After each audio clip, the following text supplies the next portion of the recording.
क्या सिर्फ ये कहना कि मैं अपनी पत्नी को साथ रखने तैयार हूँ मेंटेनेंस से बचने के लिए काफी है? और गैरा, आज हम एक ऐसे केस की बात करेंगे जो हर उस इंसान को समझना चाहिए जो मेंटेनेंस के कानून को जानना चाहता है। नमस्कार दोस्तों, मैं हूँ आपका वकील दोस्त एडवोकेट राहुल लखेरा। आज हम बात करेंगे मध्य प्रदेश हाई कोर्ट के एक ताजा जजमेंट की जो सेक्शन 125 सीआरपीसी से जुड़ा है। इस वीडियो में आप सीखेंगे कि मेंटेनेंस का कानून कैसे काम करता है, खासकर सेकेंड प्रोविजन, और क्यों सिर्फ मैं तैयार हूं कहना काफी नहीं है। ये जानकारी आपके लिए इसलिए जरूरी है क्योंकि ये आपके अधिकारों को समझने में मदद करेगा, चाहे आप पति हो या पत्नी। तो चलिए इस मजेदार कहानी के साथ सफर की शुरुआत करते हैं। दोस्तों, एक पति पत्नी का मामला है। पति कहता है मैं तो अपनी पत्नी को साथ रखने तैयार हूँ, फिर मेंटेनेंस क्यों दूं? बात तो सही लग रही है, लेकिन पत्नी कहती है भैया बातें तो ठीक है लेकिन जमीन पर कुछ दिखता नहीं। ये मामला मध्य प्रदेश हाई कोर्ट तक पहुंचा। कोर्ट ने जो कहा वो हर किसी को सुनना चाहिए। मामला था एक्स वर्सेस वाई CRR 6279/2024। एक पति ने फैमिली कोर्ट के उस आदेश को चुनौती दी जिसमें उनकी पत्नी को हर महीना 3000 रुपए मेंटेनेंस देने का आदेश दिया गया। पति का कहना था तो अपनी पत्नी को अपने साथ रखने तैयार हूँ, तो भैया फिर मेंटेनेंस क्यों दूं? लेकिन हाई कोर्ट ने इसे सिरे से खारिज कर दिया। अब पूछेंगे क्यों? तो आइए इसे आसान भाषा में समझते हैं। सेक्शन 125 सीआरपीसी एक ऐसा कानून है जो पत्नी, बच्चों और माता पिता को मेंटेनेंस देने की बात करता है। यानी अगर कोई पति अपनी पत्नी को आर्थिक मदद नहीं देता तो कोर्ट उसे आदेश दे सकता है कि वो हर महीने कुछ राशि दे।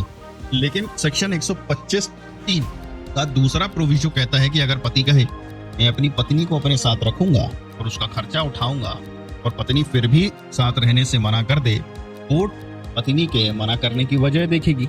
अगर पत्नी की वजह जायज है तो कोर्ट मेंटेनेंस का आदेश दे सकती है, भले ही पति ने ऑफर दिया हो। लेकिन यहाँ पेश किया था वो समझो। कोर्ट ने कहा कि इस केस में पति ने कभी कोई ठोस ऑफर ही नहीं दिया, बस अपनी लिखित जवाब में कहा कि मैं तैयार हूँ। कोर्ट ने पूछा भैया तुमने ये ऑफर पत्नी को क्रॉस एग्जामिनेशन में क्यों नहीं दिया या कोई अलग से अर्जी क्यों नहीं डाली? पति के पास कोई जवाब नहीं था। जस्टिस GS आलूवालिया ने साफ कहा कि सिर्फ जवाब में मैं तैयार हूं लिखकर देना कोई ऑफर नहीं है।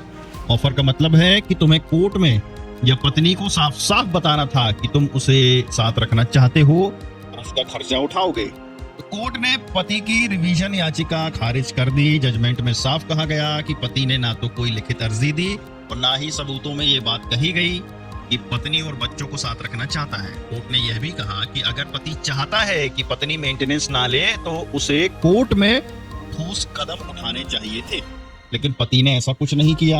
तो कोर्ट ने फैमिली कोर्ट के 3000 रुपए महीने के मेंटेनेंस के आदेश को सही ठहराया। तो दोस्तों, इस जजमेंट से आपको क्या सीखने को मिलता है? मुद्दा तो ये है, तो अगर आप पति हैं तो सिर्फ बातें बनाने से काम नहीं चलेगा गुरु। कोर्ट में आपको ठोस सबूत और ऑफर देना होगा।